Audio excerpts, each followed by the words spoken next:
Shit. Fuck.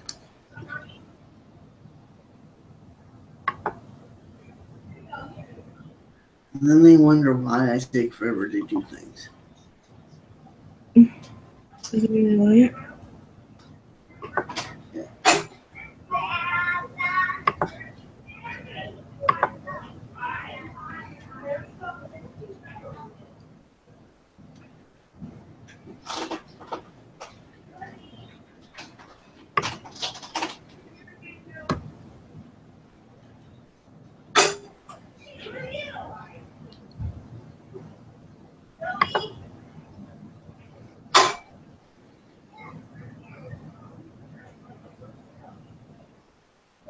I'm trying to put it on the thing. On the stream? Yeah. You're trying to put it on the stream? Yes.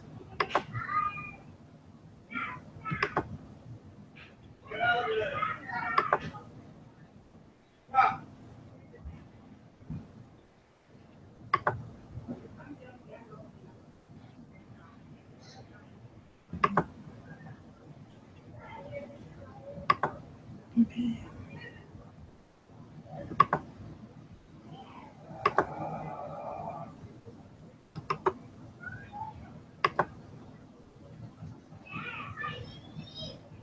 All right.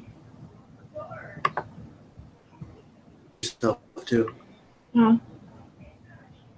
Put it to yourself too. I already did.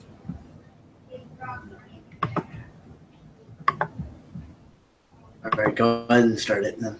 Yep.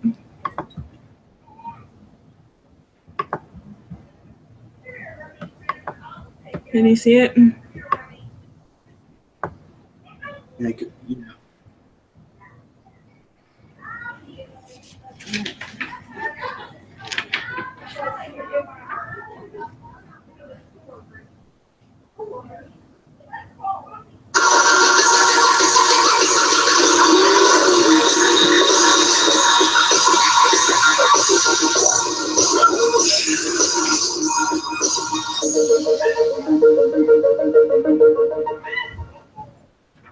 Hello and welcome to a very patriotic Bastille Day episode of Toonami Pre-Flight. It's Bastille Day. We're celebrating the 4th of July several weeks late because we basically forgot that we could talk about the 4th of July Wow. pre-flight. But it's never too late to celebrate your country's independence, Gil. Indeed. So With patriotically jingoistic these hats, and you can see how well this hat, as every other hat I've ever worn, fits my giant head. We forgot the beer though. Yeah, we forgot the Okay, beer, got which a is question really for you, the Darren. If you on this, would you wear the? Yeah. You will. I love you. God, that tastes terrible. part that makes it worth wearing. So yeah, we didn't celebrate properly our country's Independence Day the week we actually aired that pre-flight episode. So we're going to celebrate it now. That we celebrated by having our Fooly Cooly Anime Expo panel not streamed, so you still didn't get to experience it. I mean, yeah, we didn't do it right. No. Next year, we're going to do it right. But today we're going to talk about Whisper of the Heart, which doesn't really fit the theme, but it's a great movie and we should talk about it anyway. And then, what's your favorite America movie?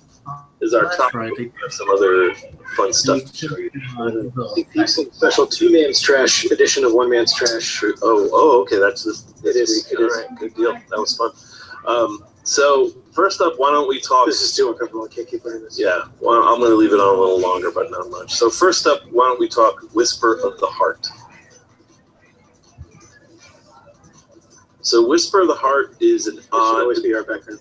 I know. Hey, Whisper of the Heart is an odd bird in the Studio Ghibli history because it was the first Studio Ghibli film not directed by Takahata or Miyazaki. And in fact, the gentleman that did direct it, you know his name? I did, but I forgot. Okay, so Gil will look up his name.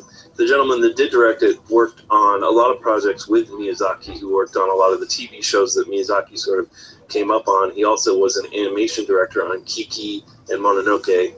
Yoshifumi Kondo. What's his name? Yoshifumi Kondo. Yoshifumi Kondo. So Yoshifumi Kondo was an animation director who had been working with Miyazaki and Takahata for years. And so they kind of groomed him to be the next, you know, Ghibli director. And he directed this movie, Whisper of the Heart, which was a modest hit in Japan, and then died a year or two later at the age of 48. And actually, when he died, that was the first time Miyazaki retired, because it turned out that he died from overwork. He basically had an aneurysm from... People in Japan die of overwork, and it's not uncommon. It's sort of an epidemic there. Yeah, especially in animation. Yeah, and he died, and Miyazaki realized he needed to slow down and sort of try to enjoy life a little more and not just live for work. So he So then he worked for 15 more Are you years. trying he to say retired, but something? but he has slowed down. Okay. Well, sorry. Here you When on, can you stream this so I don't miss a pre-flight? Yes, I can. I have to get on a stream to do it. Something. And send me the video. Yes. Yes. As long as you kiss me when you come back.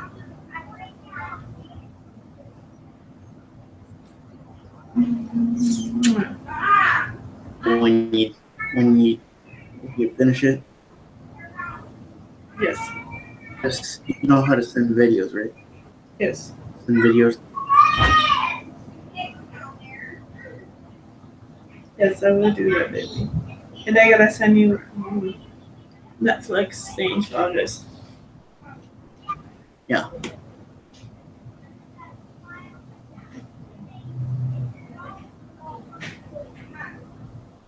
Go on though. Want me to keep going?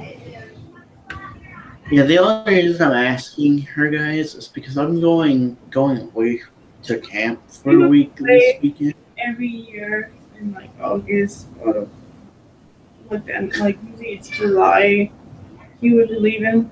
So goes to this camp for like a week. It's like the last week of camp, so Yep.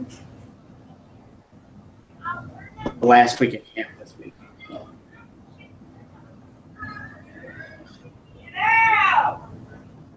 Sorry we haven't even been streaming. It's just we haven't had the time. Out of the house.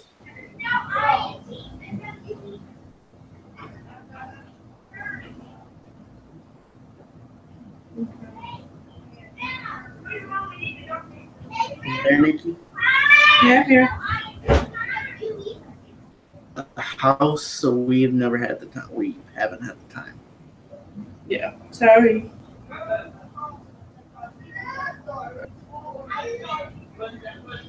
I can't always sit home.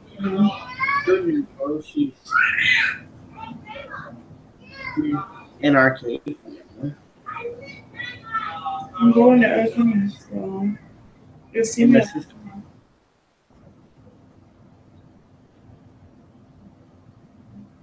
Another thing is that she needs another paper signed, and hopefully she'll be getting there tomorrow to do it. I am gonna come tomorrow and do it. I did today, but they had a meeting.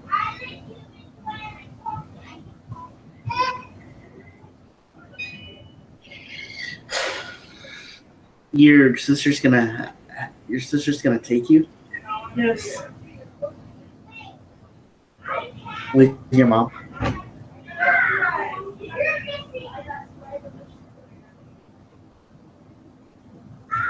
She said she'll take me. Babe, With your mom. probably not. My sister can do it because she's also involved in my training. So she can either do it too. I love you. I love you too, Dan. Forever. Love you so much. And hopefully when I... Hold on. Yeah, you're fine. Hello? How you doing?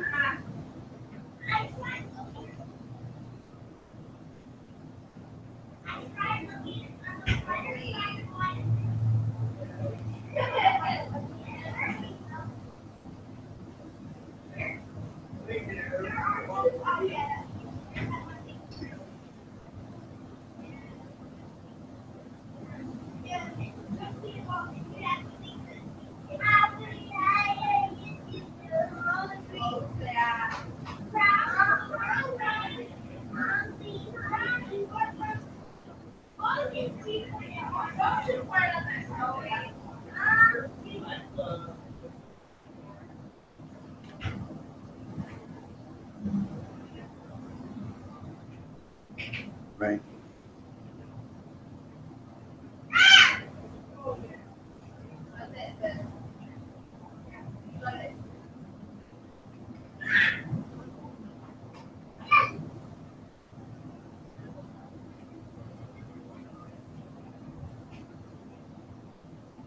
Well, she had a good birthday at least. She got a candle. Oh, At least she got a candle. oh. Who got a candle? No. It was, she showed it to me. It was like one of those candle things. Okay. To, for that piece of mango thing. Yeah.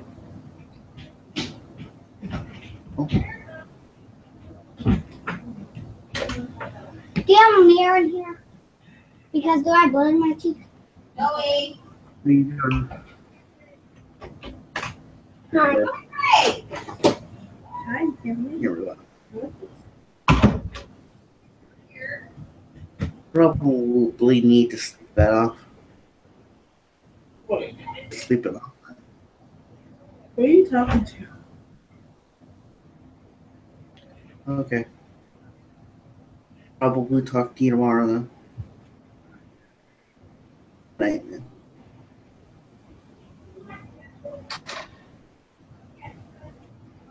Who is that? Talking at Cliff. Oh, I don't know who you're talking to. I can't even see you. I'm thinking you're talking to me and you're talking to Sandy up there. You can't even see me. Yeah, and I have you on spin share, dude. I can't see you.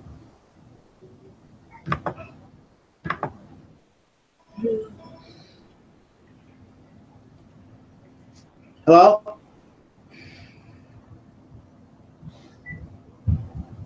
4, 3, 1, 5. Regarding pickup times for Thursday, July 27th. You have multiple trips scheduled. To cancel all trips for this date, press 7 now.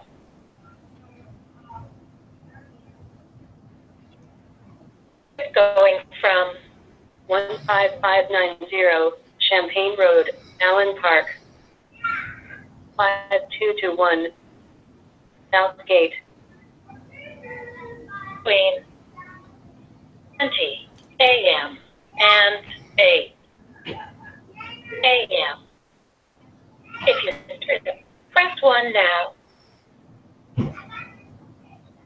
The only reason Your next trip is going from 1 Eureka Road, Southgate, 5590 Champaign Road, Allen Park, between 3:15 and 3 p.m. If you would like to cancel this trip, press 1 now.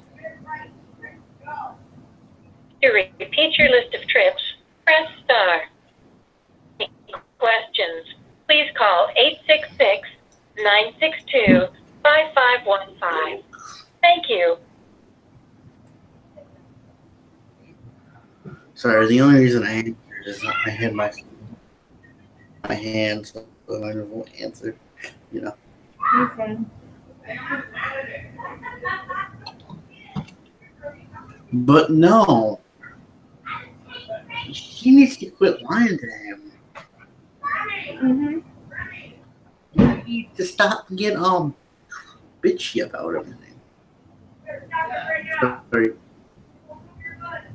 Right. She You know, it's her birthday, honey. She can put whoever he wants. Yes. He wants.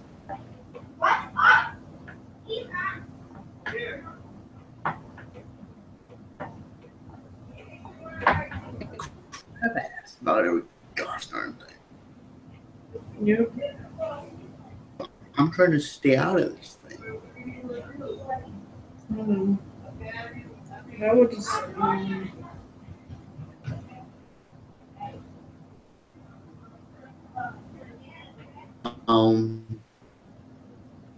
You want to keep going? Yeah. You want me to keep going then?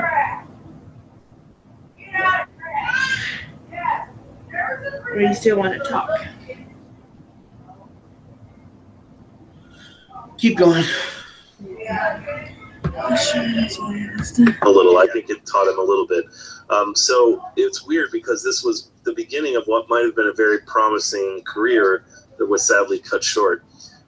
Even so, some of the characters from this movie were repurposed for a sort of pseudo sequel / reimagining called The Cat Returns several years later. Yeah, which we've already talked about, which is the Baron and his lady friend. Those characters reappear in The Cat Returns. When here they're presented very much as part of a girl's imagination of a story, and in The Cat Returns they're basically real. They're real in both. The Cat Returns, I guess. The Cat Returns was a mild hit too. So pretty interesting sort of background behind this Ghibli title. It was also one of the ones that for years and years was really hard to get in the U.S. And it actually just like last year received a re-release, was in theaters, which is good because it's a really wonderful coming of age film.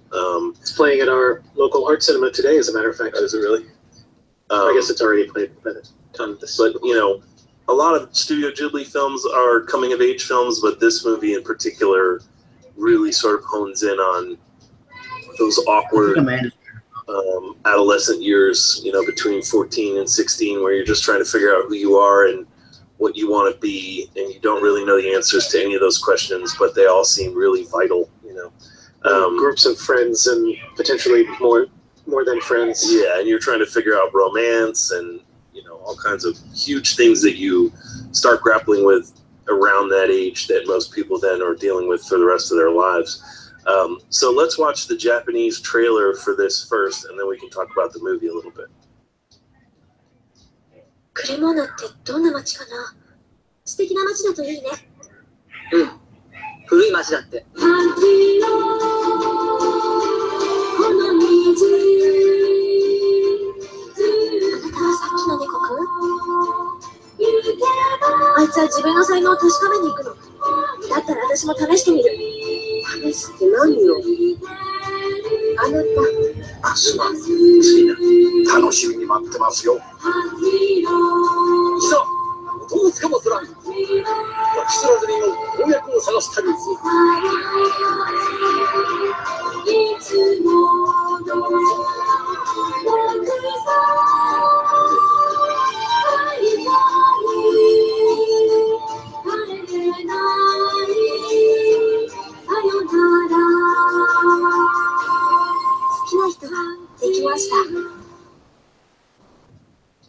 So, the movie is about largely a young girl named Shizuku, who is sort of just a good student and kind of a she's a book lover. Yeah, she's a indoor kid, kind of a bookworm, and she one day wanders into sort of an antique shop and sees this. Is it a clock or a statue? It's a clock. Statue. Right? Yeah, it's a statue of this cat that she decides to call the Baron, right? Yeah, because he's all. And the shop owner sort of, befriends her, and she makes friends with another young man who's going away to violin training, like he's going to music school. Yeah, for a couple months, and she sort of makes a bet with him that he's like, well, I'm going away to be creative. What are you doing? And so she decides she's going to write a story. And he's checked out all of the books that she's also She's annoyed with him at first, and then of course she starts to like him. So then she's much like our meet cute. So she wants to show him that she's better than him, basically, or as good as him. So she decides to take 2 months and write this story. So the movie is sort of a little bit about her, reflect her sort of day-to-day life, and then a little bit they show you sort of her story. They sort of show the story a little bit. Her imaginings of the Baron and his adventures. So she spends 2 months writing this and starts kind of slipping at school and having a little bit of like Family times and acting out. Family drama, acting out. Her parents don't understand why she's suddenly not paying attention to school. And then when she comes back, she shows the story to the shop owner, and he thinks it's wonderful. And the movie basically ends with the young man and her confessing their love for one another, and so that's sort of the resolution. But it's really just, I mean, of all the Studio Ghibli movies, this one is probably the most. I guess there's also like some of the later ones, like From Up on Poppy Hill, but this is one of those sort of just slice of life movies. You can totally tell Miyazaki wrote it just because of the strong female, heroine at the center of the story, and the idea that imagination is an escape from the day-to-day doldrums and small town life, and sort of all the themes that are prevalent in a lot of Miyazaki. Cats. Yeah, a lot of Miyazaki and Studio Ghibli movies. And it's really good. It's probably the slowest Ghibli movie, I think. I mean, it is really glacially paced. Yeah. I mean, it's about a girl writing a story, and the story of her writing that story. And evidently it's from a manga. And I know that Miyazaki wrote it, but I don't know if he created the manga too. No, I think he just wrote this. He adapted it from the manga. So it's not sort of your normal Ghibli Flight of Fantasy type thing, although there's a little of that in there. It's very much more an actual coming-of-age story about a young girl. I think it would be great to show this to young people. My daughter saw it when she was 12. She liked it a lot. Her favorite movie is The Cat Returns, because she fell in love with the character of the Baron in this movie, and then The Cat Returns, and he really gets to follow the Baron, stretch his legs. But she liked this movie a lot too, and it gave her a lot to think about boys. And Carrie always playing a dashing cat in English dub, both versions. And the English dub is really good for this, and the English dub of Cat Returns is really good, just like most other Ghibli films. So it's readily available now because it's been re-released on Blu-ray. It's pretty easy to find, but I would say it's an underlooked, as far as Studio Ghibli's oeuvre, it's underappreciated because I think it's so low stakes in terms of there's no saving of the world. There's no saving of the world. It's not life and death. It's literally just an adolescent going through teenage emotions. But it's really good, and I think I kind of wish there were more animated movies that were about a little more of that than always being either Goofy Rabbit Farts Part 12 or Attack on whatever, Rabbit Town. Yeah, Attack on Rabbit Town. So where did we rate it on the Paced Anime 100 movies? Like what place? Yeah, it's the high 50s, 59-ish. That's right. Yeah, that's accurate. Damn, I'm good. So moving on to our Marco classic, to our topic of the day, and that is what is your favorite America movie? So I think it's important for us to lay out what we meant. Can you say something?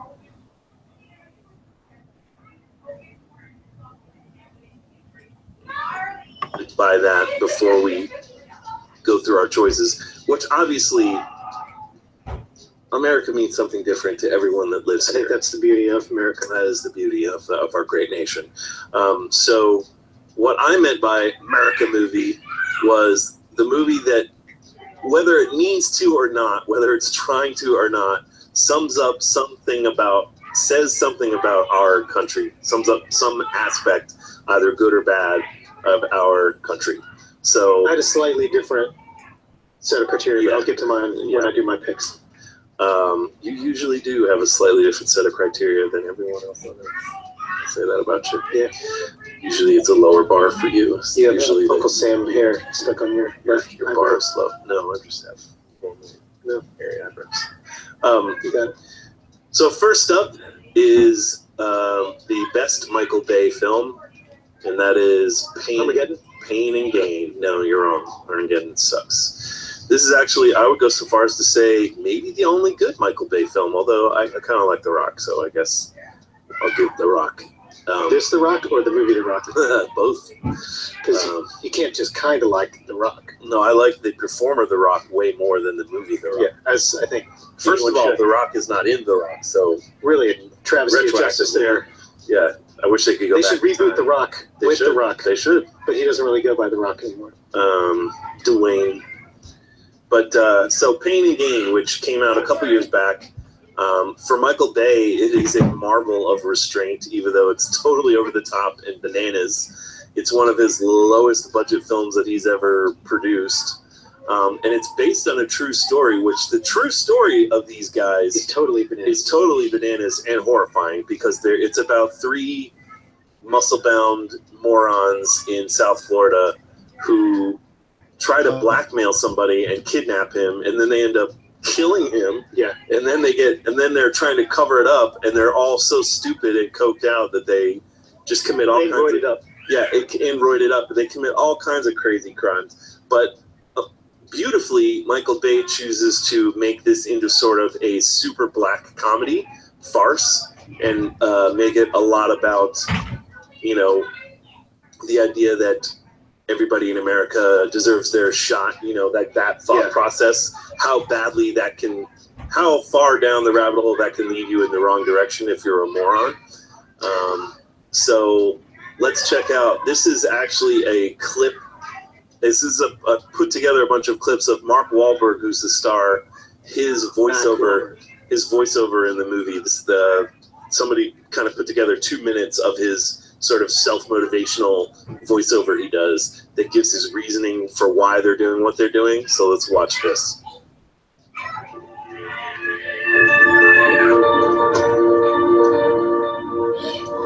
We all start out equal, little blobs of blood and muscle. It's a setup of awesome potential. Most people never develop that potential. I knew early on I was not most people. There you go, yes! Come on, big man. Work it, come on! Let's go! Because if you're willing to do the work, you can have anything. That's what makes the U.S. of A great. When it started, America was just a handful of scrawny colonies. Now, it's the most buff, pumped up country on the planet. That's pretty rad. Is it? Look harder. All of my heroes are self-made. Rocky, Scarface, all the guys from The Godfather, they all started out with nothing and built their way to perfection. The way to prove yourself is to better yourself. That's the American dream. I have no sympathy for people who squander their gifts. It's sickening. It's worse than sickening. It's unpatriotic. Great statement. I gotta say, it felt great to be doing so awesome. What a shock. When I was young, there was a rich kid lived 2 blocks over. Little prick had a new bike every Christmas. The ranches are looking great. And his parents took him on vacations to places like Paris and France. I didn't hate him. I just thought it'd be cool to see France. But I knew that wasn't ever going to happen unless I did something about it. Hey, what's going on, T.O.? You've been unfocused all day, man. You ever just get tired of being where you are, agent? No, I kind of like it. I mean, away from new. I mean, in life, man. Where you are in life. Well, look at us, man. Superman. Come on! Don't you think you deserve better? I do.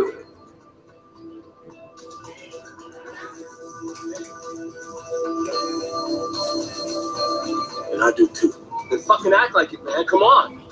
That's why when these roids kick into this chocolate mass, baby, I'm gonna be unstoppable. I ain't making no more tacos. I ain't cleaning up after nobody's tacos. I'm putting my beef in their tacos, baby. Everybody gonna eat some. Yes, that's what I'm talking about. Don't be a don'ter. Do be a doer. Add a question? I'm gonna do it. What is it, Valentine's Day? Say it like you want to hunt it, skin it, and mount his head on your wall. I'm a door. What? I'm a door. I'm a door. I'm a door.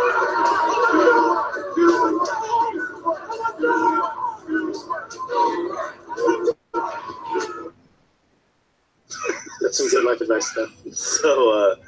So yeah, a really good black comedy about the emptiness at the heart of the American dream for some. Sure. Not for Gil. I I do too. It's the only good Michael Bay. So next up is an American classic, and that is, of course, the great Rocky IV.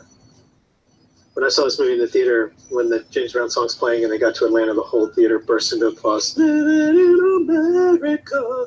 This is the most red, white, and blue movie I could possibly imagine, because, well, it was made during the height of the Cold War, and there's a Russian who's the bad guy, Dolph Lundgren, who's not really Russian, but he plays a Russian. So it's like they literally set it up so that Rocky, the symbol of American attitude, came out. What?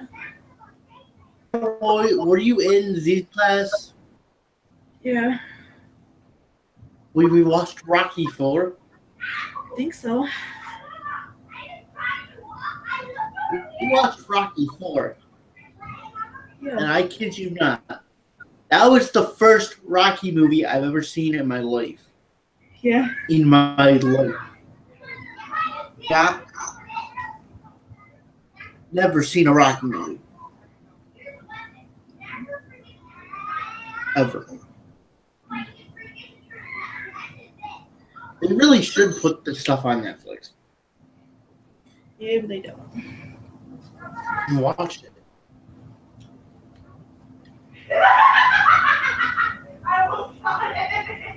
What? They have Waterboy that I should watch.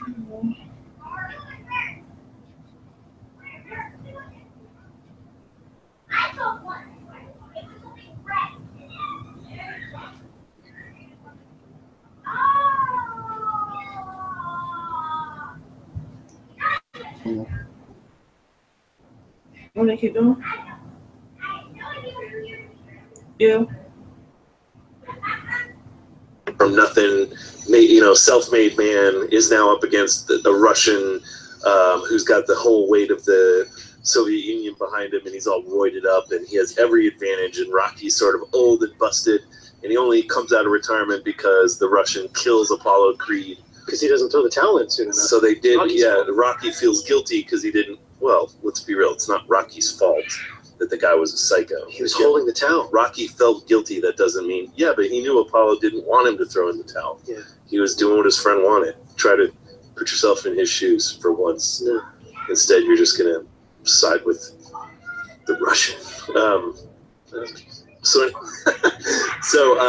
it's a hilarious movie. It's so stupid and over the top and ridiculous about how pro-America it is. It's also a really fun, dumb movie. I have two clips from this movie that I think exemplify its Americanness. The first is when he first meets Dolph Lundgren and they're about to have their first fight, and he tells him straight up, "I must break you." And for Dolph Lundgren, it's like there's no question he's going to beat Rocky, and it's just business because he's working for the government. He's not evil like Apollo Creed. He just doesn't. I mean, he is kind of evil, but he's evil in a way that's cold and doesn't care. He's not like mad. He's just like, get out of my way. He's punching the clock. Yeah, which is Rocky's face. So let's check out this clip from Rocky IV. They're toe-to-toe. The Russian towers above the American. It's the true case of David and Goliath here. It's unbelievable this the condition of both men. I must break you. Ima, wait. You're going to have a walk. what it says back there about the number for you? Yeah. Forget it. That's what. It's Mr. Dixon. Toss the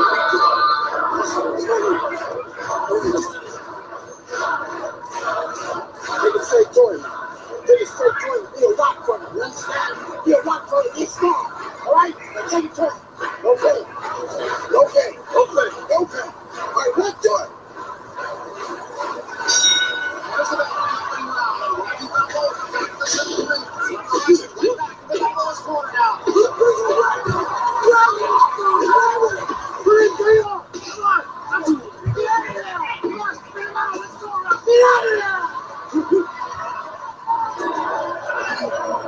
It's out of the corner now, and now what's more is Bravo backing Rocky Balboa up with a jab. And Balboa is not staying on balance because of the long jab of the Russian.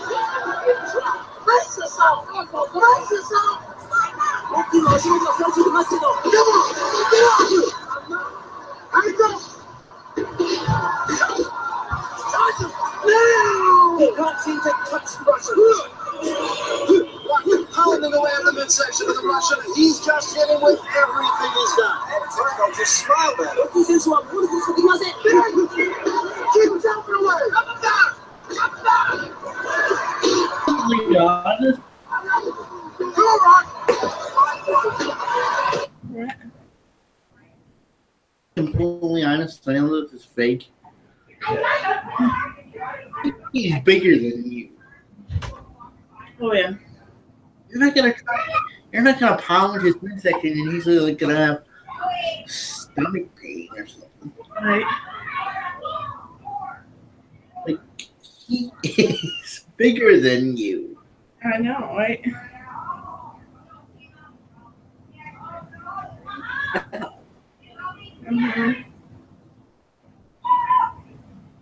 May overthink about moves a lot, but you know. Yeah. Gee. You know? Yes. Let me keep going. Can't wait to go to okay. You'll see all your paperwork. Paper signed tomorrow. I'll get it. Dan's so worried about me because he thinks I'm not gonna be going to KO Man. I already did the intake appointment meeting, which is the Swisher thing. I just need to get a couple things and I'm good to go. I should be going no matter what though, because I could. You need to get that other paper signed because she had another paper for you. I'll get it tomorrow, I said.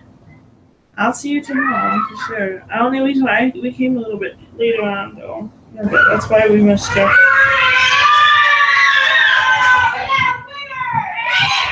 Well, we should be coming.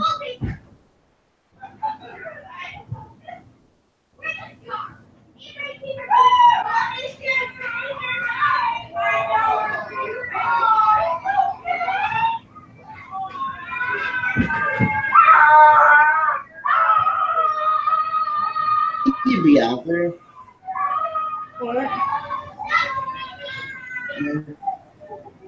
Who? Be out there. You want to continue? Do you need to be out there? No. My mom and sister's over. Yeah. Alright. You want me to continue? Yes. Rocky Balboa is in serious trouble. They might have to stop this one before somebody gets killed. Ricky Gravy! Ricky Gravy! Rocky's hurt. He broke the sleeping giant and now he's picking the boxing right hand for Drago sends Rocky Balboa 15 feet across the ring. And the champ is down. Your prototypical physics PhD, Dolph so Lundgren. stupid. It's so stupid. The boxing is so bad. And really by the second Rocky, they left any real boxing stuff behind. The first Rocky, somewhat of a legit movie. The second Rocky, They come back around to it for Creed, yeah, but it takes them a good 30 years to get there. But just hilarious in how dumb it is. And then also, it's got probably one of the greatest bad soundtracks in the world, with some really perfect Well, when your montage brothers sequences. Yeah, when your brother's Frank Stallone. So here is a great sequence meant to evoke the original Rocky, where he runs up the steps and is sort of feeling himself. This is sort of after he's lost. He's training in Russia for the follow-up fight. They're worried he might get killed, and he has no money because no one really wants to support him, and no help. And he's training in this hard scrabble. Yeah, he's training in the Amish way, in like the middle of the woods. And meanwhile, Dolph Lundgren's got he's like with a team of scientists. And it's the dumbest. He's orbiting the Earth. It's so fucking stupid. So let's check out the montage with one of the greatest songs in any Rocky movie.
That looks significantly harder than running up the Philadelphia Museum stairs. You gotta love any movie that has the main character at the top of a mountain while the camera spins around him, just screaming the bad guy's name. Yeah.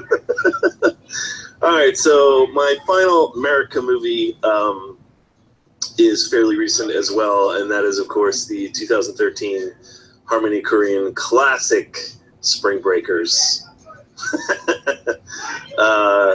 For me, this movie, I mean, obviously this movie is a parody of dipshit spring break culture, Panama City, vapidness of that kind of South Florida culture, but it's also weirdly celebrating it at the same time. Well, you have to love something to parody, and I think it's so. I think it's sort of, it really walks a line, which is why it's not for everyone, because some people think can't tell that it's a parody and just think that, like, they think it's awesome, right? And some people think it's all parody, so it's totally meaningless, and I don't think it's any of those things. I think it's all of those things.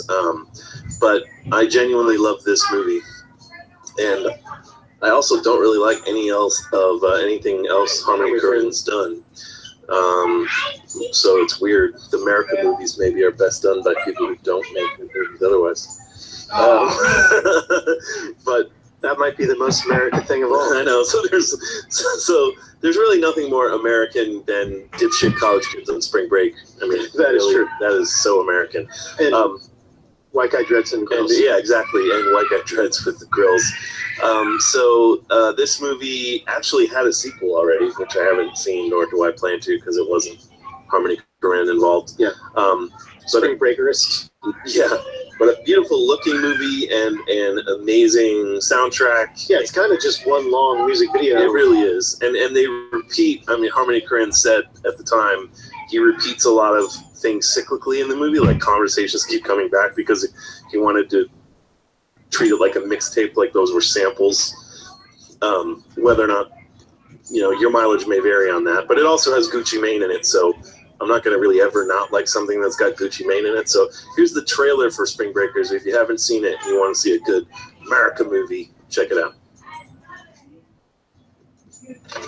Sunshine, looking way smart. Okay. Where's the money? What? All I know is I'm not going to sit here another day. How are we going to get enough money? I don't know. The only one's still here. I'm tired of seeing the same thing. Is there a chance to see something different? Just get the cash. Pretend like it's a video game. We can do this.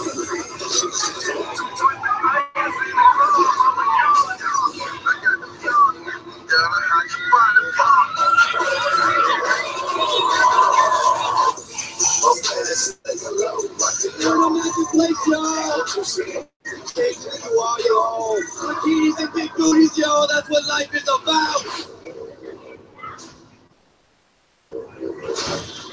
Who are you? My name's Aileen. Why are you here? I saw y'all in there. They look like nice people. Oh, y'all, I act suspicious. I knew y'all special from the moment I saw you. It's written on your faces. There's a really bad feeling about this. Let's cause some trouble now.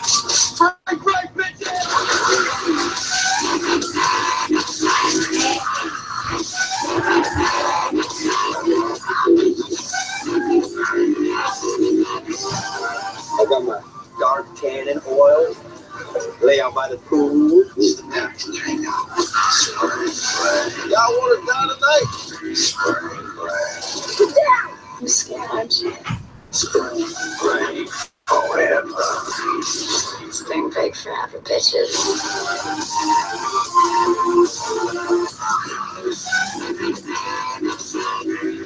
My loneliness is killing me, and at night I must confess I still believe.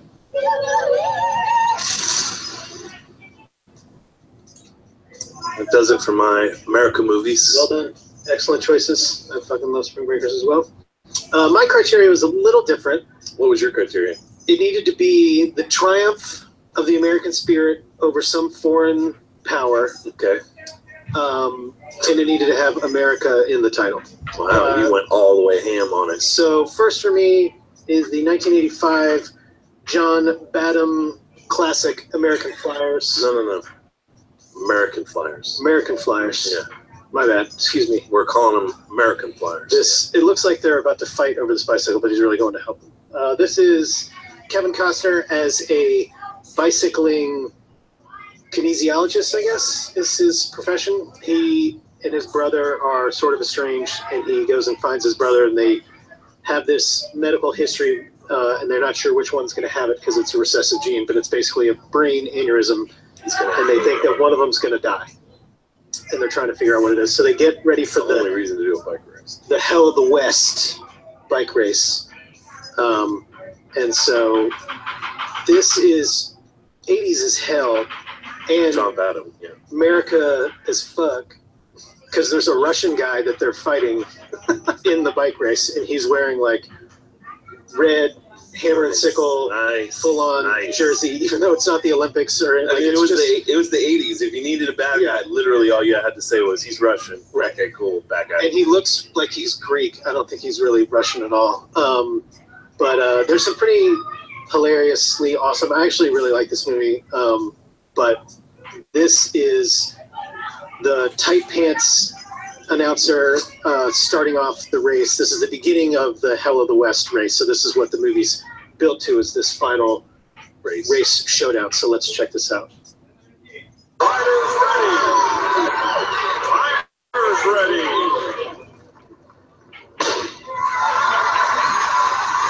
We're underway. The Hell of the West, stage number 1. Let's hear it for a big The Hell of the West, stage number 1. We're underway.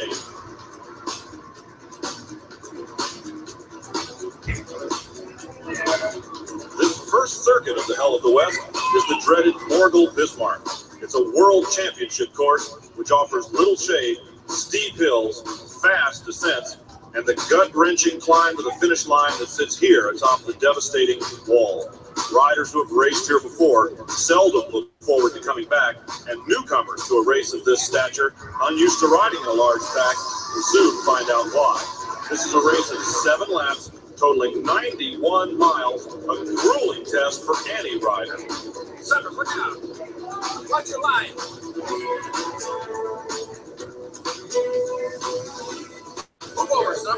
over.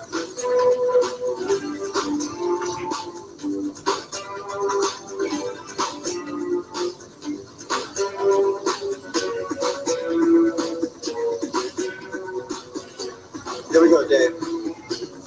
Enough of this Sunday stroll. Let's hurt a little bit.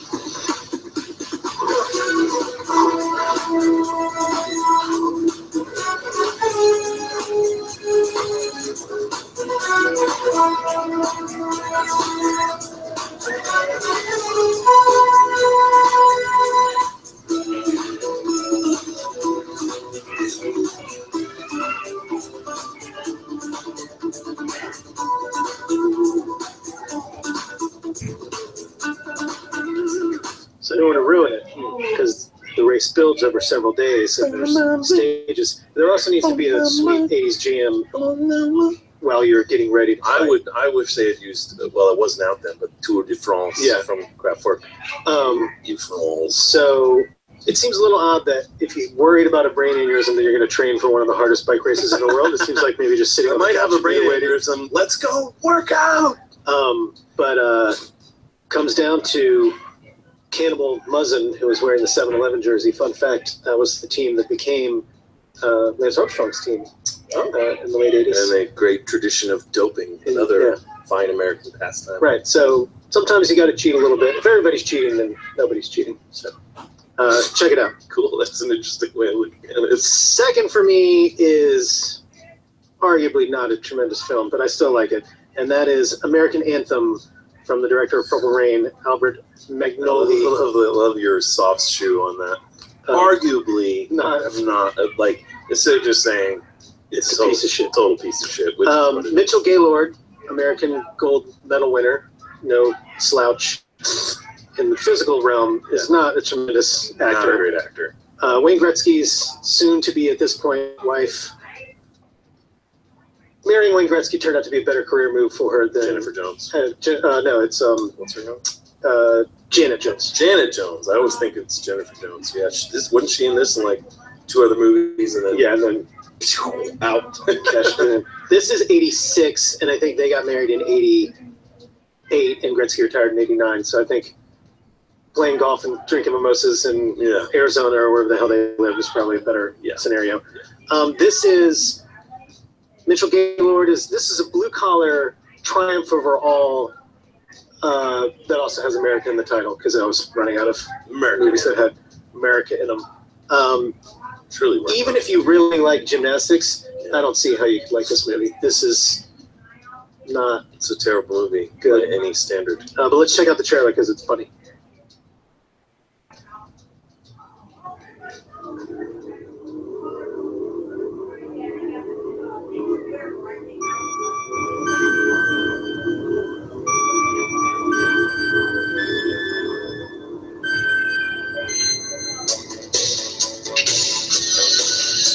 There's something you want badly. Are you sure you know what it is? Just give me a chance. It's never going to be great. That's up to you, isn't it? Keep working. Make it better. You got nothing! You had an opportunity, and you blew it. You gave up. What about you? Just let you down. He doesn't want me dead on him. It's just the opposite. You quit now, you'll just be a loser. First it's a scholarship, now it's this. What's next, me? I will turn around, try to understand part of the feelings I said. If you're serious, love is dangerous. It changes my world every day.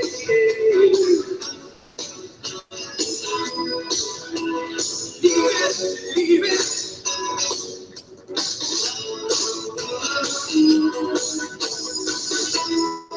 I'll just need the same things. Tell you what I know. We're heading in the same direction. Never let it go. American Anthem, the new vision of love and triumph from the director of Purple Rain. Featuring the music of Mr. Mister, Stevie Nicks, Andy Taylor, John Parr, and INXS. from the This director of movie is Purple basically Rain. if you take Purple Rain, Yeah. still set it in Minnesota, but make it white as hell in the suburbs and take all the good music out of it and Which- make it super boring. Which Purple Rain is not a poorly directed film, but let's be real, Purple Rain worked because it was about fucking Prince. This is Mitch about Gaylord. Mitch Gaylord. Like, But there are some hilarious montage-y I'm scenes. sure. And anytime that you have your own gymnastics pole in between two trees or telephone poles in your backyard, you can have Blue collar. midnight training Midnight sessions. sessions. Midnight sesh flipping around on the Flip sesh. bar. Last for me is Team America from Trey Parker and Matt Stone, 2004. And I really don't like them or really anything that they've done other than this movie. And I really, really like this movie. Same. Hey, look up one of the numbers. You're a little short. Move a little to your right. There you go. And then you can have the blonde hair. What the heck is this? There are a bunch of scenes available for this movie, but oddly enough, not the one that I was looking for. So this is not the best. Pooping on each other. The sex scene you can find, which is hilarious, but I thought perhaps not the most family friendly for this all ages show that we have here. So this is the montage. Did you see something? No. Of preparing to Oh, become I need a a better montage. soldier. So let's check out Team America's montage. If you're going to storm Kim Jong-il's palace single-handed, we have to make you a complete soldier in very little time. How are we going to do that? I think I know just what we need.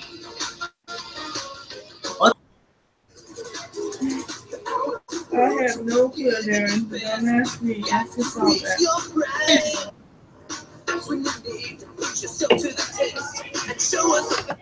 The Walking Bobbies. The hell? That's the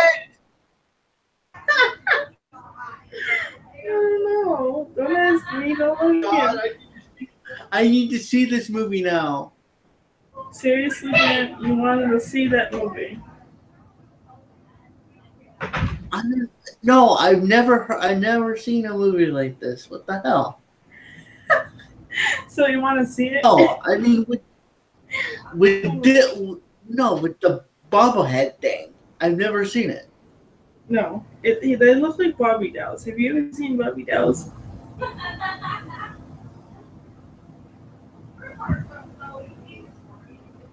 Have you? No. No. You don't know what Barbie dolls look like? Barbie doll looks like. What? What a Barbie doll looks like.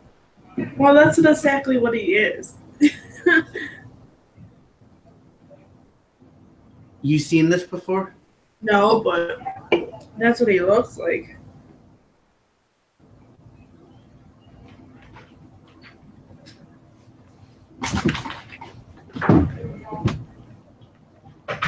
That's what he looks like. I'm gonna continue it, alright? We're gonna need a montage.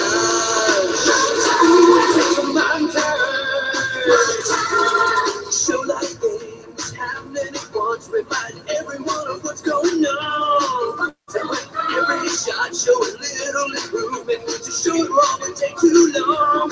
That's called a montage. Do you want a montage? Anything if you want to know, from just a beginner to a pro, you need a montage. Team Rocky had a montage, always made out in a montage.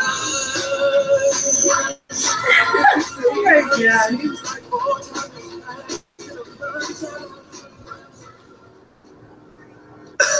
Now, Darren's gonna be dreaming about them, guys. So those are some of my favorite movies that have America in the title. So let's look at your choices What? for your favorite America movies. The Adult Swim Facebook, Team America. What? Okay. Ready. I'll be out in like 10 minutes. Gotta eat. I have to eat, but I want to finish this. All right. This is what you're gonna be dreaming about then. You be going to sleep and dream. Number 1, Gettysburg, which is a strange choice. Independence Day, which makes sense to me.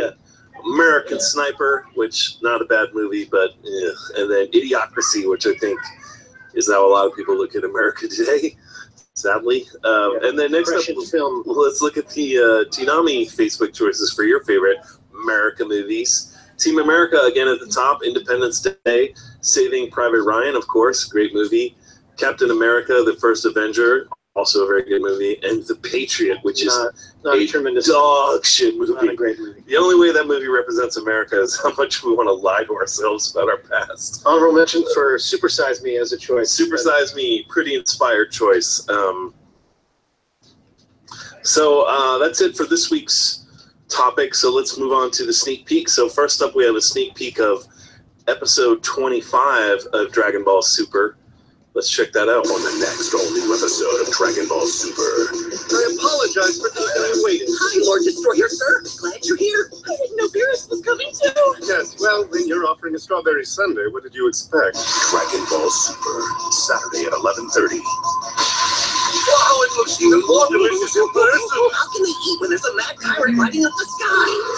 Deities operate on a completely different level. Fantastic! Only Toonami on Adult Swim.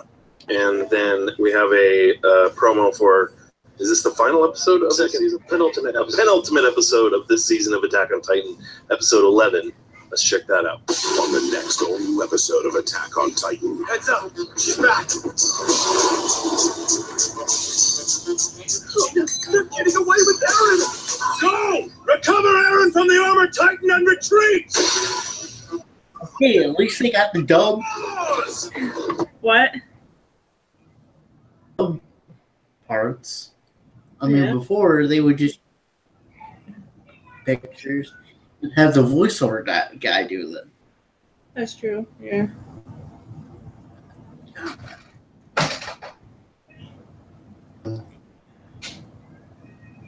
All right, I'm gonna continue because you said you want to finish it before you have to go.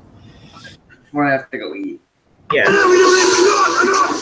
Get ready for a new episode of Attack on Titan, Saturday night at 12:30. Only Toonami. And then we may or may not put something in this spot, which may or may not be a music video from an artist, or it might be nothing, in which case we'll just move on. Back in the day, Robotron and Smash TV were arcade hits. Now that spirit lives on with Nix Machina for the PS4. In the distant future, evil robots have taken over the world.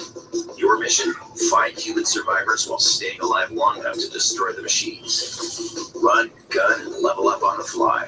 Grab some handy power-ups, but watch out, you'll lose it when you die, which can leave you in some tough situations.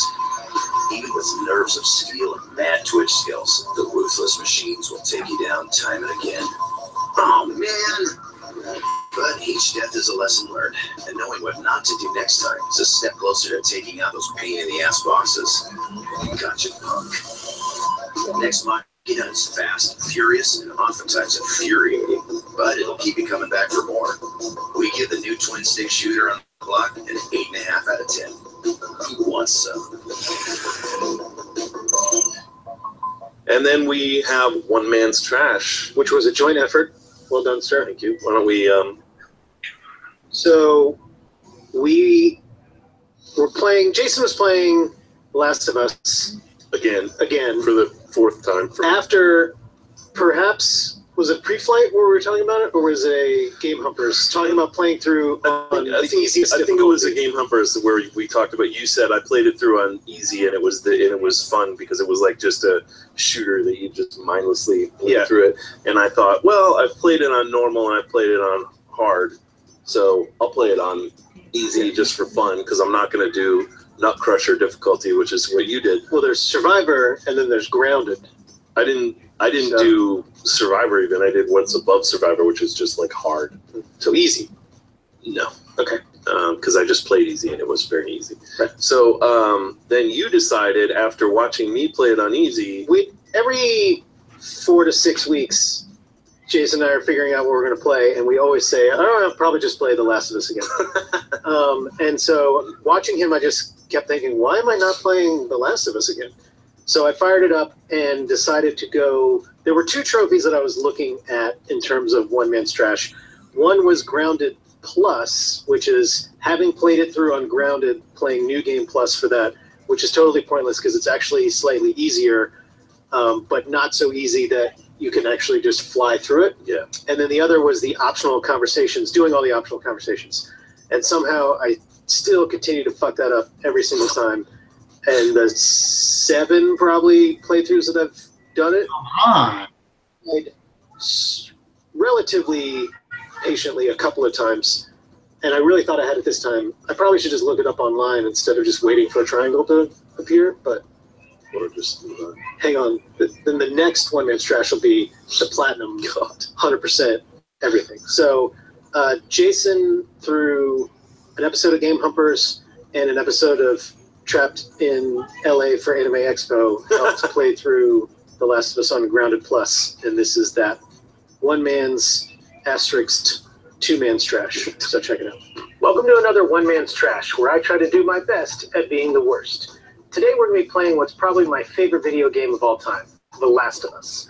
I'd seen Jason playing The Last of Us, and I kept finding myself just wandering into his office wondering, why am I not playing The Last of Us again? So I decided to do just that. What's the other option? I'd beaten the game on most of the other difficulties, including Grounded, which was the hardest and most recent one they came out with. But I realized I'd never beaten it on Grounded Plus, which is what I decided to do what today's One Man's Trash about. Grounded Plus is the New Game Plus of Grounded difficulty, so just like that, you have virtually no supplies. You're pretty much dead the entire time. All your enemies do more damage, and they have more health. So it's not impossible, but it's pretty hard, and it's probably my favorite way to play The Last of Us. But on Grounded Plus, it's all of those things, but you get to keep your Joel upgrades, and you get to keep all your weapon upgrades, so it's a little bit easier, and therefore a little more pointless. Thus, pre-flight. Jason actually helped me with the gameplay for a decent amount of this. We'd done 1 Game Humpers episode of this playthrough, and then also around our Anime Expo panel, we were also playing this. So this really should be 2 Men's Trash. You know what? This isn't that bad. So there's some parts in The Last of Us that are hard, kind of no matter what difficulty you're playing on, but they're extra hard on Grounded and even on Grounded Plus. The only upside is some of the gunfights are a little easier, but if you're trying to sneak by guys and just trying to get through difficult parts, you're pretty much still screwed, and you have no goodies. But I found myself approaching the hospital, and I was in pretty good shape, and I ended up having a super lucky run against the last bloaters and the clickers, and I kind of just snuck by these 2 bloaters, and I got to a decision where I could either jump down and move on to the hospital, or I could go back and fight the bloaters. And this is sort of where I really like The Last of Us, especially on these harder difficulties. And that is, you really have these strategic decisions where it would be like if you actually were trying to survive. Is it worth going to have this fight and maybe scrounging up some extra supplies? Or are you going to die and instead of real life, actually just have to play the whole level again? So I decided that I'd made it through, and 1 in the hand was worth 2 in the whatever the hell that saying is. So I jumped down and moved on to the hospital. And after playing the hospital for a few tries, I thought I had totally made a mistake. I ain't got time for this. On the hospital level, there are no checkpoints, and that's pretty much the same for any of the harder difficulty parts, like the sniper level where you have to restart the whole thing. But on this, you're fighting a lot of people, and you don't have very many supplies. So after I died about 30 or so times, I was really hoping I'd made a hard save on that last part, and maybe I would need to go back and get some more weapons. And I'd gotten it down to kind of a science where if ammo didn't drop from these first 2 guys that I was fighting, it pretty much wasn't worth it. But then I would get upset and I would try to shoot everybody and run through the level. And I tried a couple different sneaking times. I tried choking guys out. I tried taking my time. I tried running. And it really just seemed like nothing was going to work. And then once again, I thought I was going to fail. And once again, I didn't fail.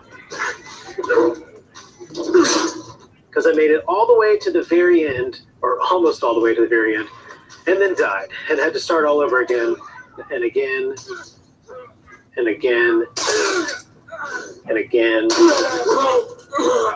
and again.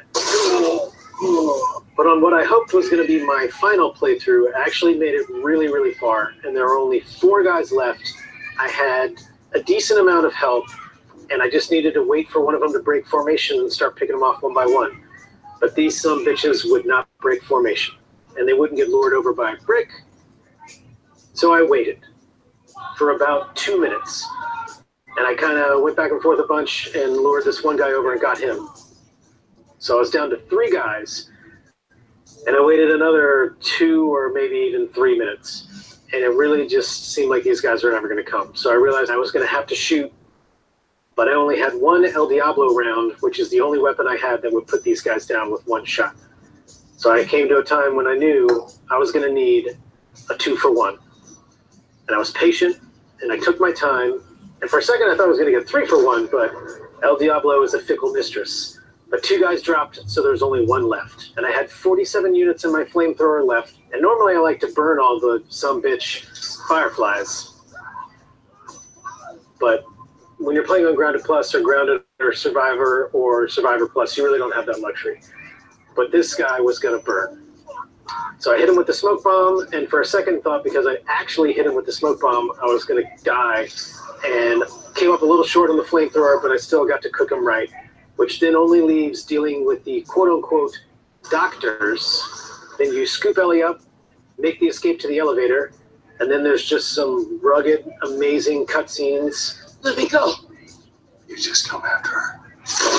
And a quick walk through the woods to what is probably the best ending in a video game of all time before the trophy pops for Grounded Plus. And another one man's trash is in the books. Oh, is that everything you hoped for? If you've got something fun or dumb for me to do in a video game, hit me up on Twitter @StupidGil and let me know. It was pretty fun. It turns it into the difference between going from playing it on easy, where you just mow people down and just beat everybody. I need to play the last. No, I need to let's play the last and then What? is that I need to play the last one. Yeah. That seems awesome. Yeah, it's pretty cool.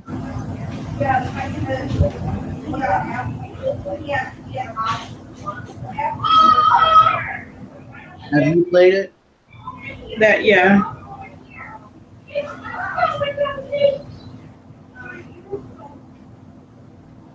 Keep going. Playing on Grounded Plus, where every decision is a tactical decision. It was a mix of, that's why we kept trading off, because you get an idea in your head of here's how I need to do it, but that idea doesn't always work because the game throws random things at you. And so it's a mix between fluidity of like being able to take advantage of something that's going your way, and also tactical planning and knowing that you can't do a certain thing. So it was pretty fun to just sort of try to work out the problem of, okay, I got to get through this room, and then after this room is this other room. And I really didn't think I was going to be able to finish it up. I was going to have to replay the whole other last level to come in with more shit, but you did it. Good triumph over evil once again. When it comes to putting his nuts in a vice, there's nobody like Gil. No. Nobody's as good as Gil at putting Gil's nuts in a vice. That's true. So then, finally, we have this week's Adult Swim single, and that is "Lips That Bite" by Downtown Boys. It's a pretty sweet jam. So I say go to adultswim.com/singles and check it out. And you can also check out there all the other previous weeks of Adult Swim singles, which we're doing every week this year. So let's play a little bit of Lips That Bite so you guys can check it out.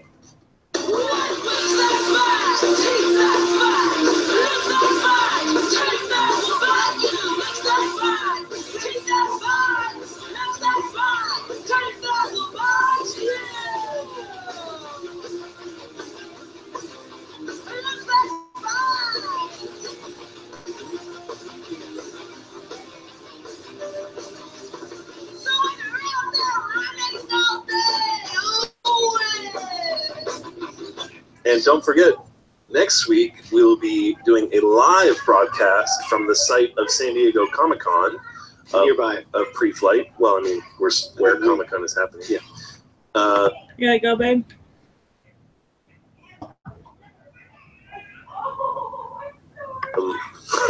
It's almost done. Every time, man. Fucking pedantic Gil. The site of San Diego Comic-Con nearby will be doing a live broadcast of Toonami pre-flight. And that'll be on Thursday night. And you know what time that is? East Coast time? Should be 10 p.m. this time. Yeah, I think it's 10 p.m. East Coast time, 7 p.m. West Coast time. Catch us live. We will be premiering a few new pieces of content, playing some games. I'll be wearing some dumb outfits, and Gil will be wearing some dumb outfits. Tom and Sarah will both be there, Steve Bloom and Dana Swanson. So check us out next week for a live edition. And check out our Facebook when we tell you what the actual time will be, because we might have just told you the wrong thing. So we'll see you then. Bye. Okay. Actually, this time, hold on. Tomorrow, too. Yes. We need to do. And I'll be here tomorrow. Like I said, I'll be here all week because you're leaving them. Here we go. That's true. Okay. Love you too, baby.